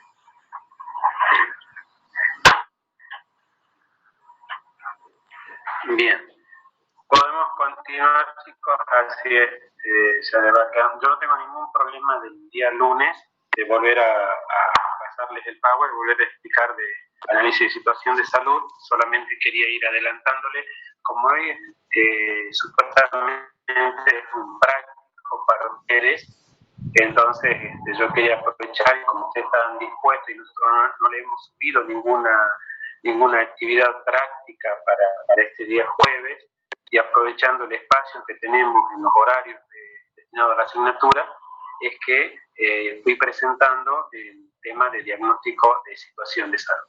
Pero el lunes, si ustedes, para aquellos chicos que no pudieron entrar hoy, lo pueden hacer, pueden escucharlo nuevamente el lunes. Y va a quedar toda la bibliografía también en la página. Bueno. ¿Profe? Sí. Yo la verdad, o sea, bueno, recién le consultaba al profe, yo le pido por favor, pero esto no es a modo de reclamo, ni mucho menos, no se lo tomen como a tal. Pero por favor, o sea, Uno por ahí tiene la clase y lo ideal es que nos puedan subir el material. ¿Por qué? Porque si yo tengo la clase el lunes y, por ejemplo, la semana pasada teníamos el práctico el jueves, recién el miércoles nos subieron la teoría. Esta semana nos dieron una clase el lunes y hasta el día de hoy todavía no tenemos la teoría del lunes. Está perfecto. El profe dijo que se enfermó la profe, se entiende cuando hay un episodio de suma urgencia o de algo mayor, digamos, que pase. Pero por favor traten de subirnos el material. ¿Por qué? Porque de una semana para la otra, o sea, yo ya me olvidé todo lo que vi el lunes también, porque no tengo ni de dónde leerlo. O sea, a eso, simplemente eso, pedirle que nos suban el material lo más antes que puedan, digamos. O sea, yo también soy docente, trabajo, tengo mis hijos, también les ayudo con las clases a ellos, y también me hago el tiempo para leer, pero si no me suben el material no puedo hacer nada tampoco. O sea, hablo por mí, no hablo por otra persona ni por nadie, hablo solamente por mí. No, si eso lo entendimos, que habla por usted, no estamos diciendo que usted habla por todos los chicos. Además, cada uno organiza su tiempo de acuerdo a lo que uno más o menos puede dar respuesta a las necesidades. Ustedes saben que frente a esta situación pandémica, estamos con esta situación de la virtualidad. Diferente sería si estuviésemos con la presencialidad, ya estaríamos en las aulas, que podríamos desarrollar cuántos talleres. Nosotros habíamos pensado para este año, porque nosotros teníamos muy ilusionados con esta asignatura. Se imagina que para nosotros es nueva, era todo un desafío, entonces estábamos muy contentos, queríamos hacer talleres, queríamos discutir con ustedes, hacer cuestiones en el aula, ya habíamos pensado la cantidad de personas en los prácticos, cómo organizarnos, trabajar con otra modalidad. Y la verdad que la virtualidad nos limita muchísimo a nosotros. A mí sería lo mejor estar cara a cara con ustedes, viéndolos, que ustedes nos escuchen, que ustedes también puedan contarnos sus experiencias, porque no es que nosotros pensamos que ustedes no saben nada, que vienen como cabezas vacías para llenarlas, sino que todo lo contrario. Creemos que dentro de este proceso de enseñanza-aprendizaje, todos salimos sabiendo, conociendo algo más. Así que yo les pido que, así como nosotros tenemos paciencia con ustedes nos tengan un poco de paciencia y vamos a salir adelante. Así que hasta ahora no hemos desaprobado a nadie, no hemos dicho quedan afuera por tal o cual motivo, estamos teniendo paciencia, lo más que podemos, lo más que, como explicó el profesor Flores, nosotros tenemos estos 2 días y por allí nosotros no manejamos el aula. Ellos nos proveen y nos pidieron a nosotros cuáles serían nuestros horarios, dentro de eso ya nos ponen, así que bueno, quizás, y esta semana no tenían ninguna evaluación, ustedes no tenían nada para... Nosotros por lo general en la otra asignatura, en la epidemiología vieja, teníamos todo colgado en el aula virtual. Por usos y costumbres, vimos que los chicos, algunos se adelantaban y causaban confusión, sobre todo porque el alumno por allí no maneja muy bien el tema de las aulas. Pero bueno, vamos a tomar inquietud y vamos a hacer todo lo posible para que esto salga como todos lo mejor deseamos, salga bien. La verdad le agradezco mucho, profe. O sea, yo también entiendo de la dificultad de lo que es la tecnología y más en esta época. Así que le agradezco mucho por lo que me acaba de contestar y bueno, la verdad que también tendríamos que poner paciencia. Muchas gracias, profe. Vamos a salir adelante, no se preocupe, para eso estamos. De vigilancia epidemiológica, por más, como dijo su compañera, de no ser un tema que estaría como correlativo, pero sí nosotros no podemos dejar de hablar de la vigilancia epidemiológica, sobre todo en estos momentos que sufrimos una pandemia. Hay cuestiones muy importantes que nosotros debemos considerar dentro de la vigilancia epidemiológica. Primero, comprender y dimensionar de qué se trata esto, ¿no? ¿Qué es hacer vigilancia epidemiológica? Todos estos reportes que ustedes escuchan en el diario es una vigilancia epidemiológica, es vigilancia epidemiológica activa. Ahí. Bien.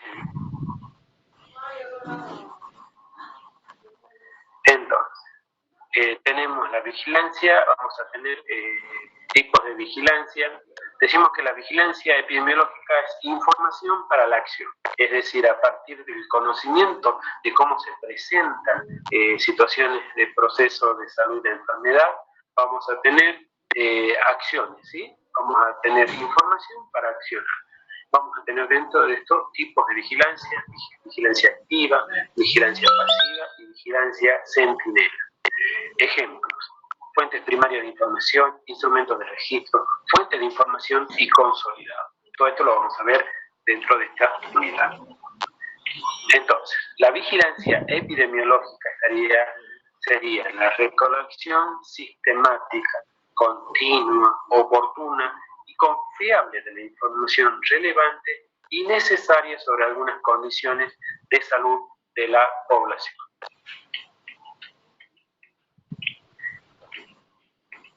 Podemos decir que este proceso sistemático, ordenado, planificado de observación, de medición y de registro de ciertas variables definidas para luego describirlas, analizarlas, evaluarlas e interpretar todas estas observaciones y mediciones con un propósito definido.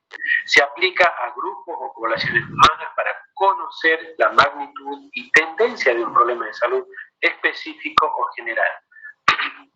Se generan datos que constituyen que los programas de control y de prevención resuelvan efectivamente este problema que estamos planteando. Para definir prioridades en salud, conducir investigaciones, también para esto nos sirve la vigilancia epidemiológica. Entonces, la vigilancia epidemiológica es la recolección sistemática, análisis e interpretación de datos de salud necesarios ¿para qué? Para la planificación, implementación y evaluación de políticas de salud pública, combinado con la definición oportuna de los datos a aquellos que necesitan saber. Y este es un claro ejemplo de lo que estamos sufriendo con el tema de COVID-19. Vigilancia basada en notificación de casos y la vigilancia de laboratorios.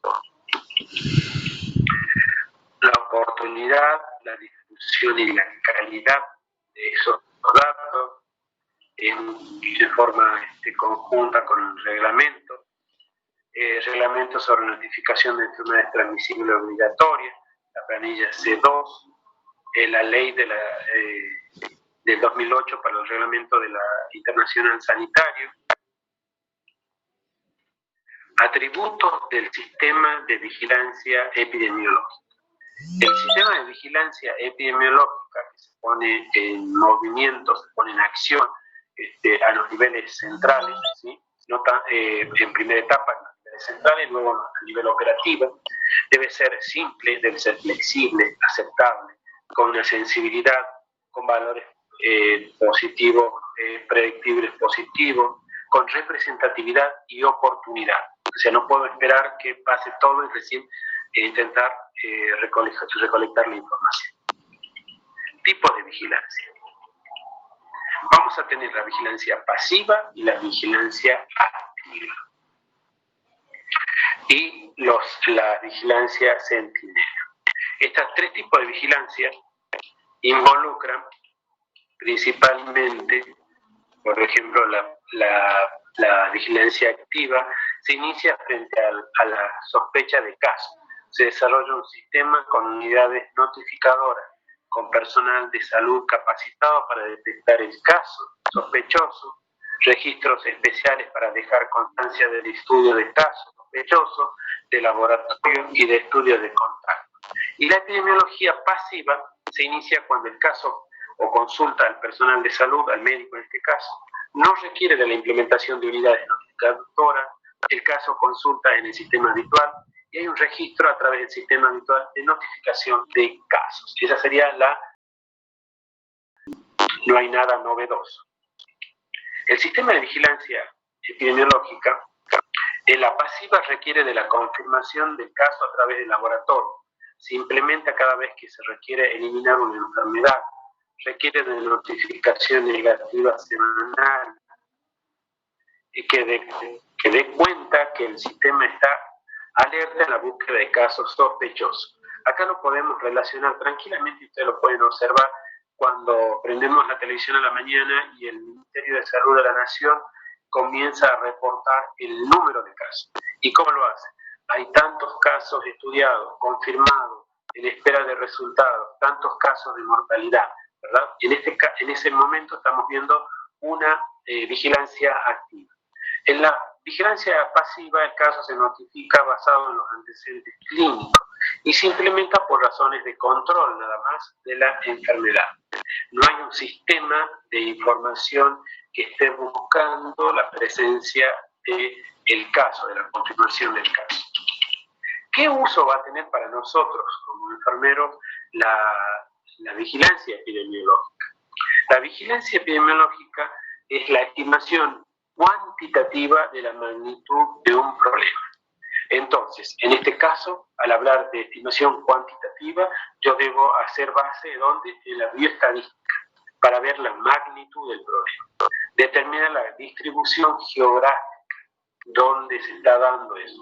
Identificar los brotes y epidemias. Conocer la historia natural de la enfermedad. La evaluación de las medidas de control y prevención. Monitorear los cambios del agente infeccioso. Facilitar la investigación epidemiológica. Y esto lo podemos tranquilamente transportar nosotros a la situación pandémica que estamos viviendo. ¿Se hace una estimación cuantitativa de la magnitud del problema? Sí.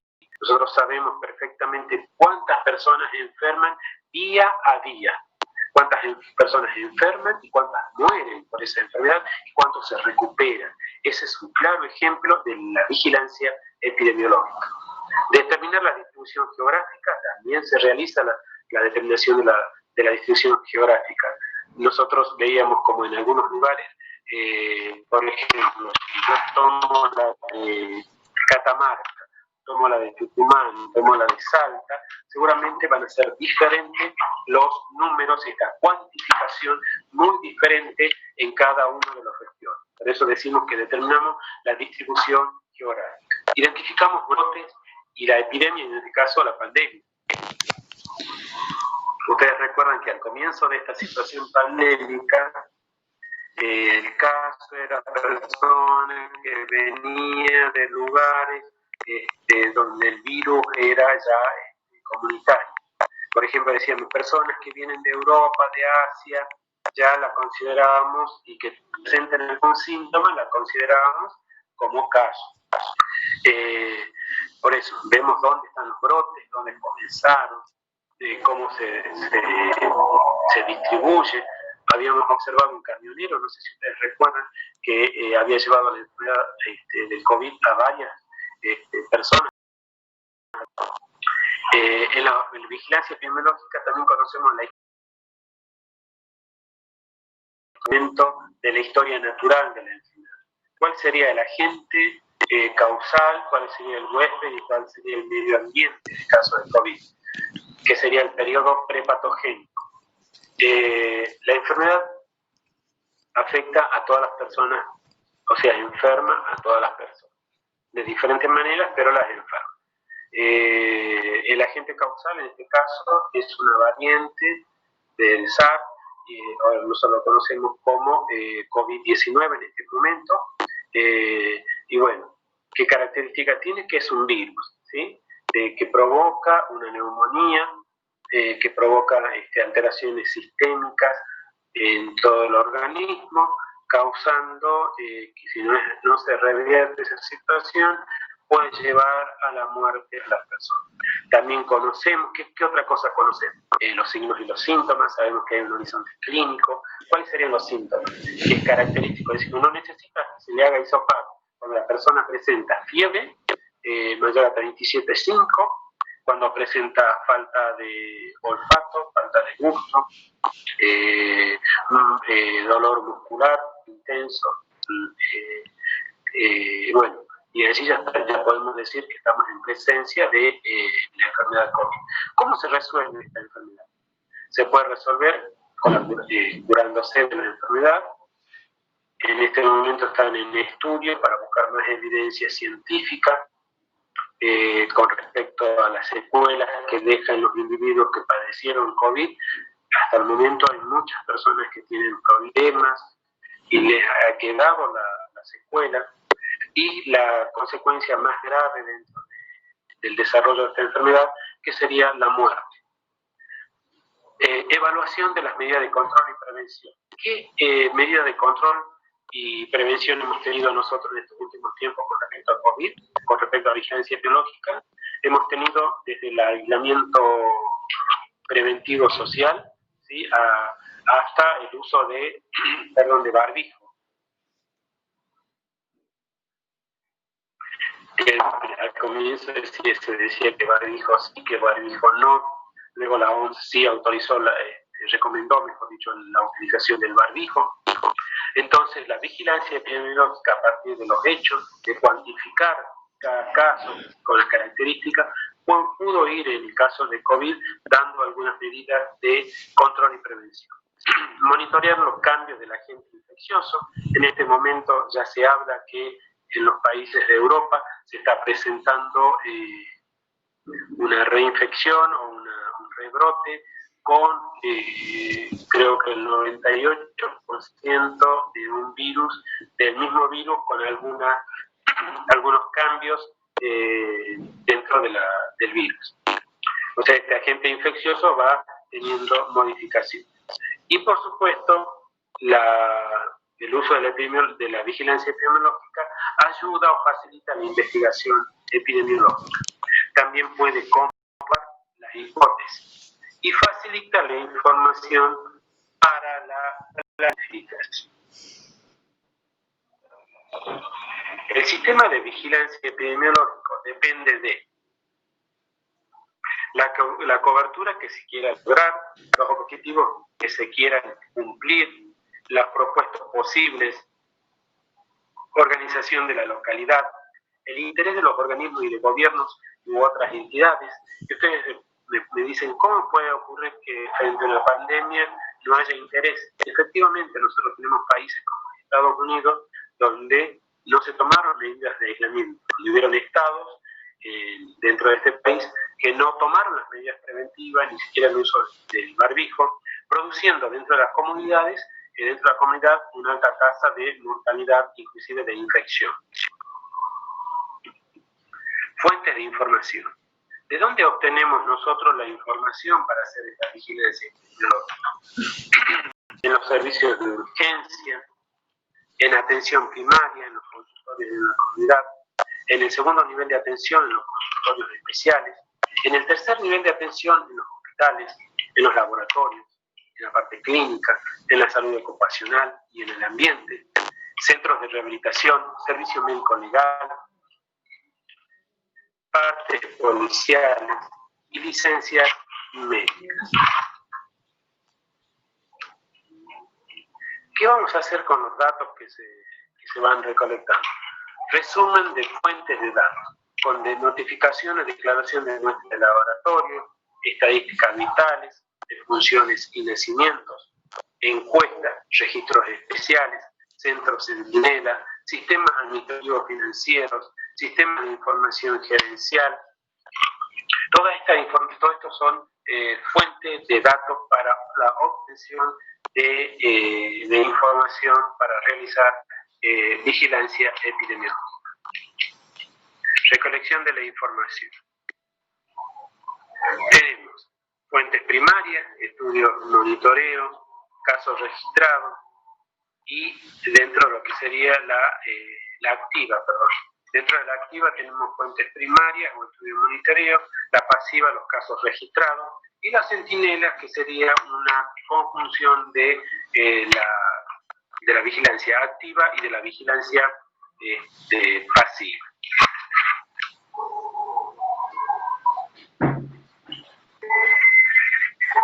Acá podemos observar en este esquema cómo sería todo el sistema, el proceso para el análisis, para la recolección de la información. Tenemos hospitales, consultorios ambulatorios, unidades centinela, servicios médicos de las empresas. Allí vamos a encontrar todo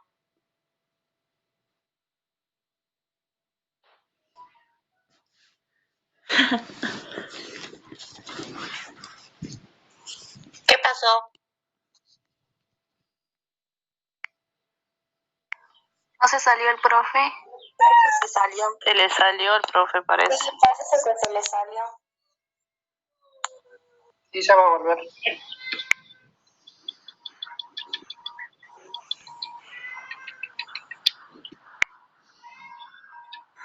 Chicos, ya está subido lo que pidió la alumna Meris.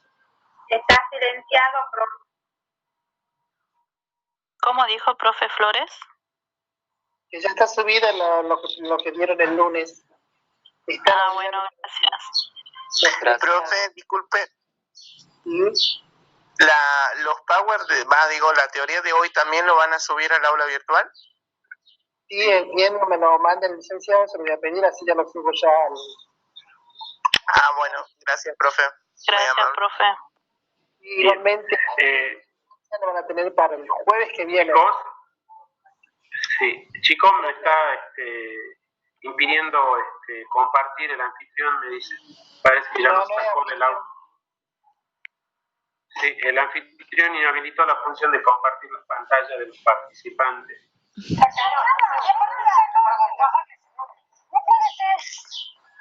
Bueno, vamos. Hay variables que no las podemos manejar nosotros. ¿Como coanfitrión puede? No. Porque lo puse coanfitrión. No, vos estás como coanfitrión. No, yo estoy como anfitrión. Fíjate si me permitís compartir. Ahí está. Compartir. Ahí está, ahí volvimos. ¿Ven? Bueno. Sí, se ve, profe. Ahora sí. Bueno, gracias. Bien, acá vemos cómo se van, a partir de los datos que vamos obteniendo, cómo yo puedo observar en esta gráfica. Sí. Perdón, pero se le está acabando la batería antes que se le corte otra vez. Ay, sí. Perdón. Es que ya llevamos mucho tiempo. Tienes razón. Por eso se me deja cortar.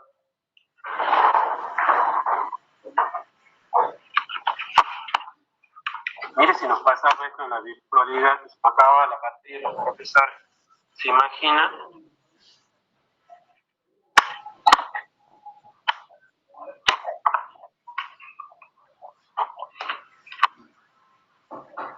Y hoy por hoy es carísimo comprarnos una computadora de escritorio. Ahí está. Perfecto. Bueno. Disculpe, ¿alguna vez se le escucha entrecortado? Debe ser tu red. No, se lo escucha bien al profe. Tu red debe ser. Bien. Claro, bueno, gracias. Me escucho bien. Bueno, acá vemos cómo al hacer una vigilancia epidemiológica con respecto a los trastornos musculoesqueléticos, ¿qué ocurre en el hospital, en la sala de emergencia, en el ambulatorio y en el servicio de las empresas, médicos de las empresas? Vemos que hay una alta tasa para cada uno de los, por ejemplo, en el hospital de emergencia vemos una frecuencia muy elevada. En los consultorios ambulatorios vemos una frecuencia mediana y muy baja en los servicios de médicos de las empresas. Esto sería con respecto a los accidentes fatales, accidentes no fatales, con trastornos musculoesqueléticos. Este sería un ejemplo de realizar vigilancia con respecto a este hecho. Instrumentos del registro, hoja de atención, tenemos registros diarios de atención, la ficha médica, los egresos hospitalarios, y a esto estarían dentro de lo que es las estadísticas hospitalarias, los informes de laboratorio, los reportes judiciales, los registros de discapacidad, registros especiales de vigilancia, activos, ejemplo, casos sospechosos de sarampión, registro de enfermedades como SIDA, HIV, certificado de función, licencia médica y los niveles.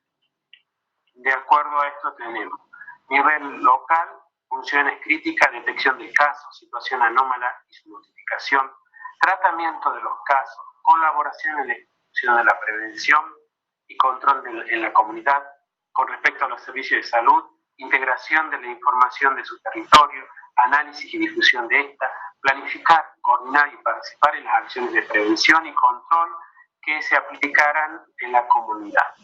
Y a nivel central, o sea, a nivel del Ministerio, integración nacional de información, coordinación, respuesta en la integración regional. Estructura de la red mundial de vigilancia con respecto a la influenza. Tenemos en la OMS, Ginebra, Centro de Colaboración, Australia, Japón, Inglaterra, Estados Unidos, Centros Nacionales de Influenza, 110 centros en 83 países latinoamericanos, vigilancia, Centros Nacionales de Influenza, 110 centros nacionales de influenza con 110 centros y 83 países. Red Nacional de Laboratorios de Influenza, aislamiento del virus, tipificación y subtipificación de este virus, envío de los aislamientos de los virus a los centros de colaboradores, entrenamiento a laboratorios regionales, información epidemiológica. Vigilancia de influenza, centros de colaboradores, Australia, Japón, Inglaterra y Estados Unidos, que ellos proveen información del tipo de virus circulante, información sobre las cepas vacunales apropiadas, caracterización molecular e inmunológica exhaustiva y almacenamiento de cepas de interés, entrenamiento y estandarización metodológica, proporcionar cepas a otros laboratorios, valoración de las vacunas utilizadas, diagnóstico de los laboratorios nacionales, aislamiento viral, cultivo celular, embrión de pollo, hemoglutinación esencial viral, inhibición de la hemoglutina, subtipificación, laboratorios regionales, elementos del sistema de vigilancia. Tenemos producto, secuencia para la construcción, ordenamiento y análisis de los datos, evaluación de los resultados y evolución de un impacto, cambio logrado en la situación epidemiológica, construcción de tendencia y elaboración de mapa de riesgo. Evaluación de eficiencia y eficacia, indicadores de calidad de atención, indicadores de costo-beneficio, evaluación de funcionamiento del sistema, construcción de estándares para la activación de vigilancia epidemiológica, ajustes, objetivos, metas y estrategias dentro del sistema de vigilancia, decisión política de ajustar o reformular el sistema a nivel local, nivel regional, que esto, por ejemplo, lo que mencionaba hace un momento, la decisión política de ajustar o reformular el sistema, cuando yo les hablaba, la situación pandémica de COVID llevó a que se tome la decisión política de transformar un hospital de complejidad 3, donde no tenían terapia intensiva más que 5 camas, transformar todo un hospital, ustedes se imaginan, en camas para terapia intensiva, inclusive abrir una escuela con 48 camas para atender pacientes moderados con COVID, o sea, pasó de ser un hospital por la situación epidemiológica, por la vigilancia que se venía haciendo epidemiológica, se pudo determinar y tomar una política de ajustar todo el sistema y poder proveer de este servicio que se necesita frente a esta situación pandémica. Para eso nos sirve la epidemiología. Y no es que nosotros hayamos sido unos iluminados, sino que lo que íbamos recibiendo era información, ¿sí? ¿De dónde? ¿Dónde se produjo la situación pandémica? Donde comienza en Wuhan, ¿sí? En China, pasando hacia Europa, provocando gran cantidad de casos en Europa y muertes. Eso nos llevó a nosotros a ajustar y reajustar, mejor dicho, el sistema para poder dar respuesta a nivel local. Propósito del sistema de vigilancia epidemiológica: crear una red de vigilancia de enfermedades transmisibles, inserta en un modelo integral de vigilancia y salud pública que permita la recolección, análisis e interpretación de la información epidemiológica con el fin de detectar, difundir y actuar oportunamente sobre los problemas de salud que se suponen un riesgo para la salud de, acá dice chileno, pero es argentino. Te quería compartir el sistema.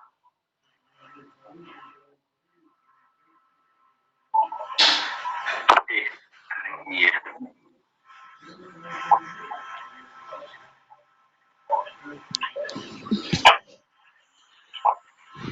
Este es el ejemplo de que lo vamos a subir, la guía para la vigilancia epidemiológica de COVID-19. Nosotros no podemos estar alejados de esta realidad.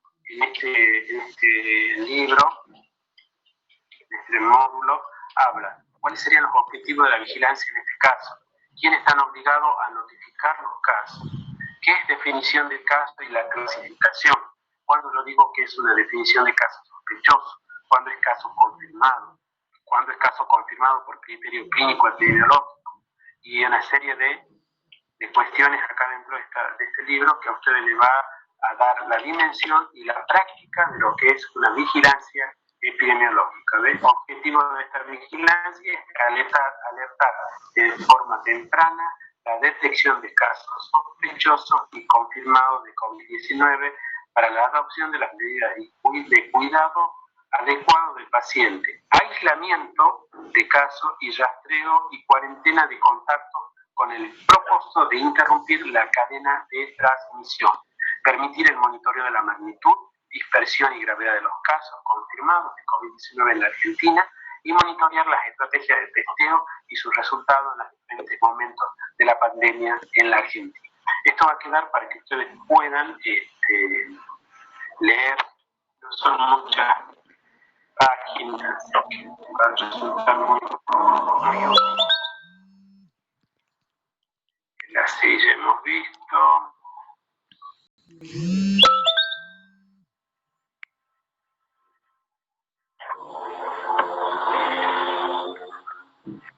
Bueno, es todo lo que tengo en este momento para compartir con ustedes. Y como decíamos al comienzo, bueno, lo de análisis de situación de salud es un tema que lo quería tomar hoy como algo práctico para que ustedes más o menos vayan pensando dónde lo van a realizar, si lo quieren hacer en su barrio, si lo quieren hacer en, no sé, el lugar donde ustedes están residiendo, con algunos compañeros, pueden compartir información, que vayan pensando en elaborar este análisis de situación de salud. Bueno, no sé si hay preguntas. Profesor, buenas tardes. Quería hacerle una consulta. ¿Este trabajo se presenta en grupo? ¿Es grupo así? Vamos a organizarnos un poco porque es muy beneficioso hacerlo en grupo. Es más que nada para analizar la información. Usted recuerda que en el análisis de situación de salud y el diagnóstico participativo a nosotros nos facilita el tema de estar en la comunidad. Y en este momento, si el aislamiento social continúa, no podrían ustedes estar juntos para hacer ningún trabajo. Este tema del COVID vino para quedarse entre nosotros, para cambiarnos algunas conductas que teníamos sociales. Así que vamos a ver si lo exigimos en forma grupal, pero sin el requisito de que sea participativo. O sea, para aplicar encuestas quizá ustedes no lo puedan hacer, solamente puedan conseguir información del INDEC, pueden conseguir datos de registro de las escuelas, cantidad de alumnos, pero no puedan hacerlo en forma grupal. Vamos viéndolo, ya lo vamos a pensar mejor nosotros y se lo vamos a ir informando. Bueno, profesor, muchas gracias. ¿Esto estaría destinado a los estudiantes que pueden promocionar la materia o no, para es todos? Para todos. Es como un trabajo práctico, es como un examen parcial. Bien, Lo gracias. que sucede es que estaría cerrando el ciclo de la materia, porque recuerden que esta materia se extiende hasta el 19, el cuatrimestre de nosotros se nos terminaría el 19 de marzo. Estaríamos volviendo, nosotros tenemos 2 o 3 semanas más de clase, creo que 2 semanas más de clase, y de allí ya pasaríamos directamente a la segunda etapa del segundo cuatrimestre. Estaríamos en febrero para ir terminando en marzo, casi fines de marzo, 19 de marzo. ¿Profe, el parcial es el 19 de este mes? Sí, el 19. En relación a todo lo que sea consultas, bueno, están los chicos, algunos preguntan que no hay horarios de consulta, que cuándo se hacen las consultas. Yo les recuerdo que el aula virtual funciona de forma asincrónica. Ustedes tienen un foro de novedades donde ustedes pueden plantear sus dudas, sus preguntas, sus consultas. El foro de novedades hoy en día no tiene nada. Nadie preguntó nada hasta ahora. Nadie averiguó nada, nadie hizo una consulta, nada. Este foro de novedades es para el uso de ustedes y de nosotros. Es un medio de comunicación donde ustedes van a subir su consulta, han preguntado, han consultado y una persona está para eso. Bueno, yo quiero responder a uno de los chats de los chicos que pregunta cómo va a ser el trabajo. Nosotros vamos a subir una guía, todavía no la vamos a subir más adelante. Lo que queremos es que cuando se termine esta parte del cuatrimestre en diciembre, creo que es la primera semana de diciembre, ustedes ya tengan una idea de lo que vamos a trabajar. La guía ya va a estar lista para esa época, cosas que ustedes pueden, en el receso que tenemos lista de verano, ustedes vayan elaborando o intentando responder a algunas consignas de la guía que sí le vamos a subir que con nota de parcial.